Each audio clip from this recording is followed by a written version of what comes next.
Assalamualaikum warahmatullahi wabarakatuh.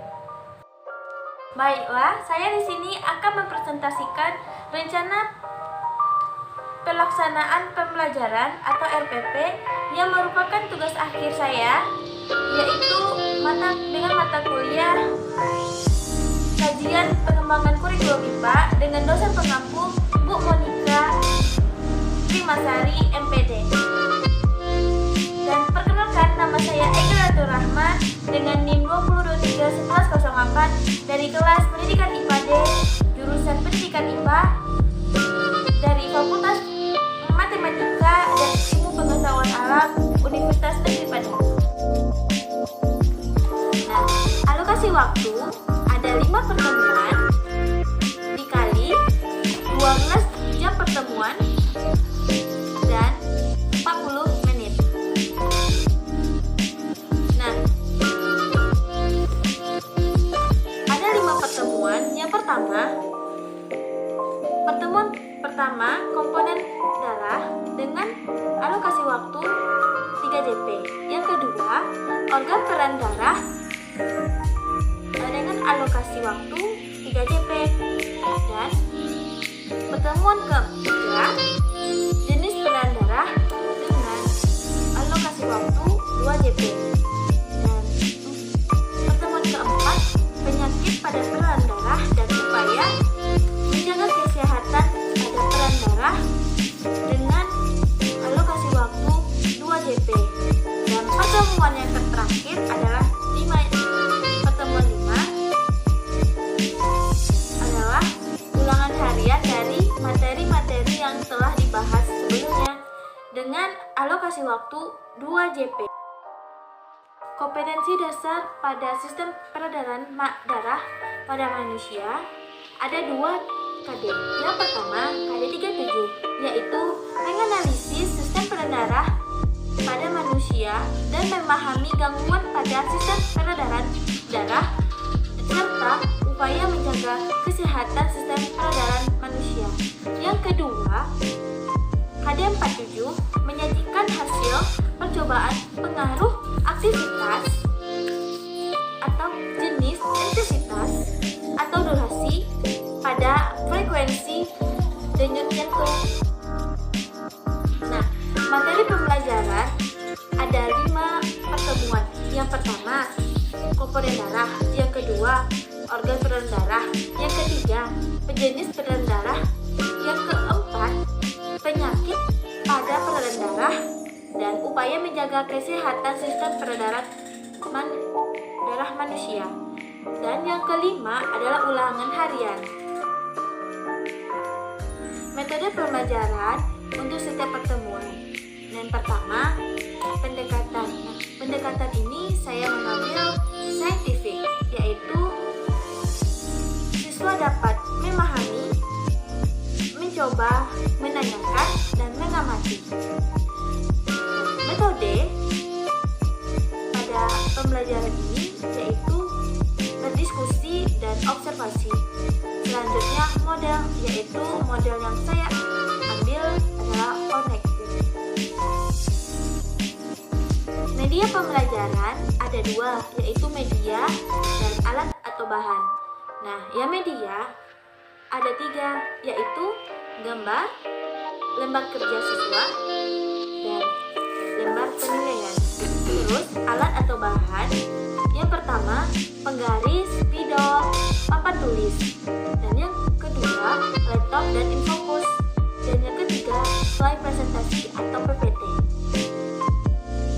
Sumber belajar yang kita ambil, yang pertama buku IPA kelas 8 Kemendikbud tentang materi sistem peredaran darah pada manusia. Yang kedua, buku lain menunjang tentang materi peredaran darah pada manusia.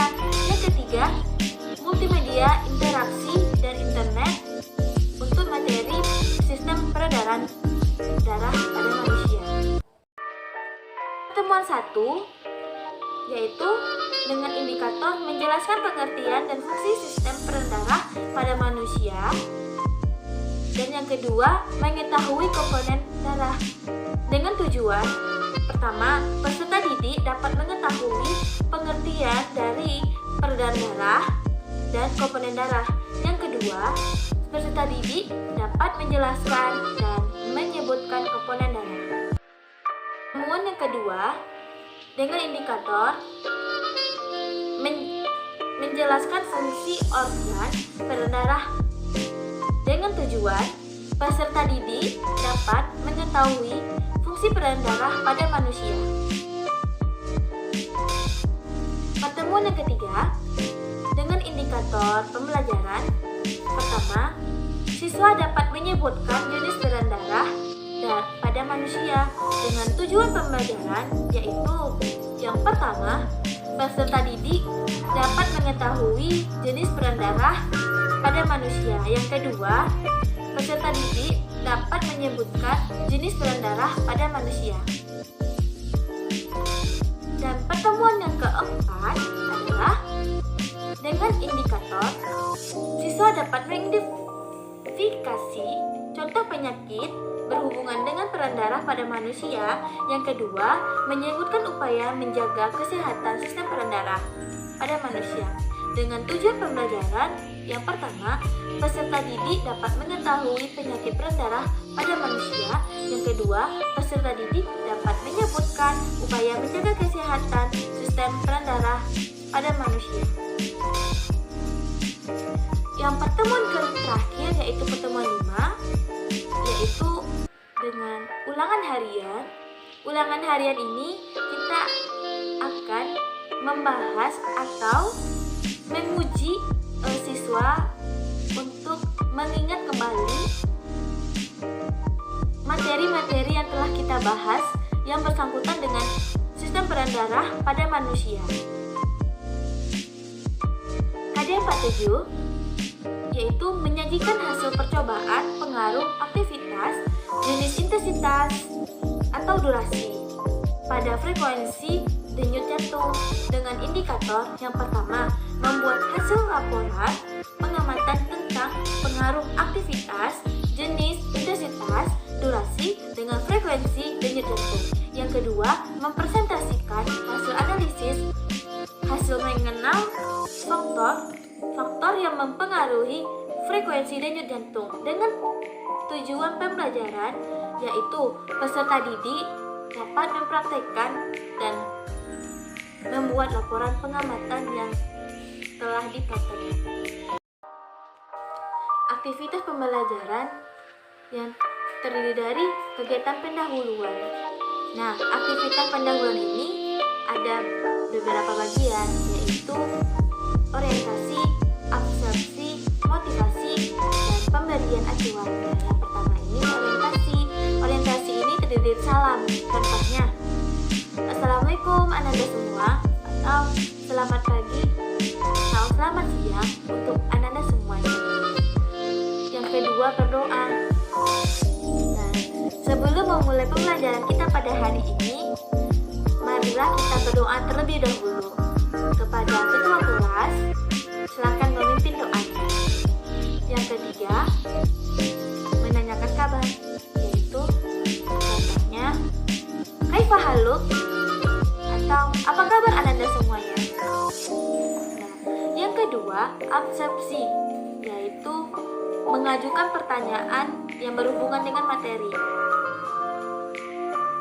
Contohnya, anak-anak semua, apakah pernah terjatuh dari sepeda? Nah, yang selanjutnya, analisasi atau motivasi.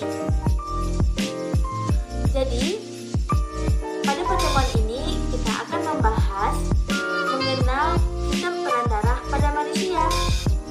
Nah, dengan mempelajari sistem peredaran darah ini akan banyak pengetahuan yang akan kita dapatkan.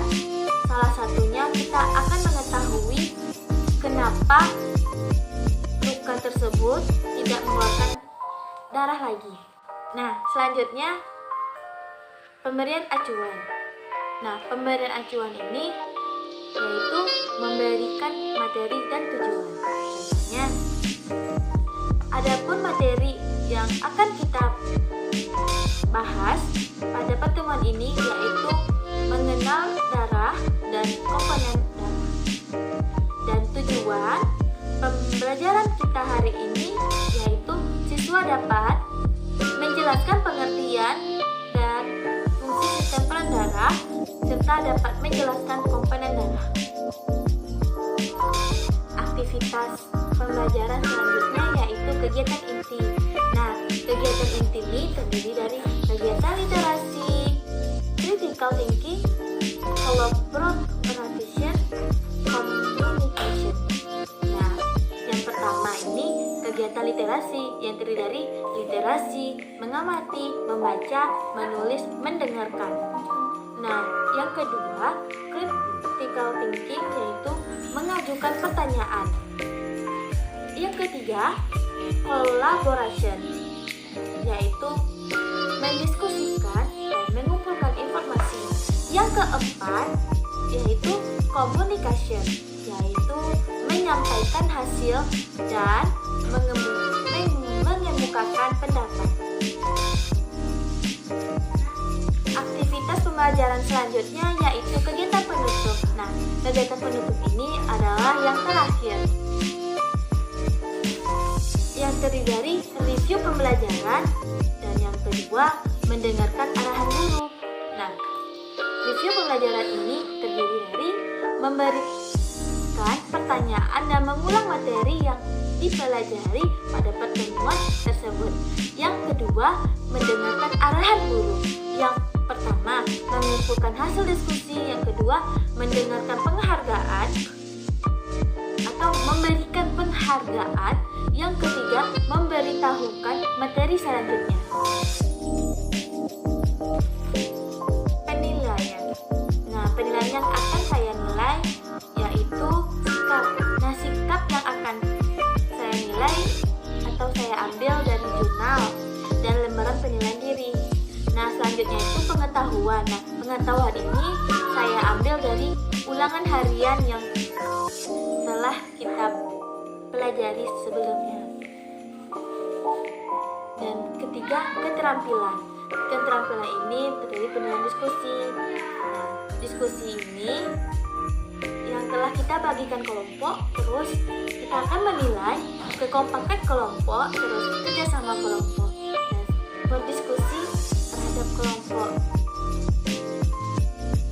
Terima kasih telah menyaksikan presentasi RPP saya dan semoga bermanfaat.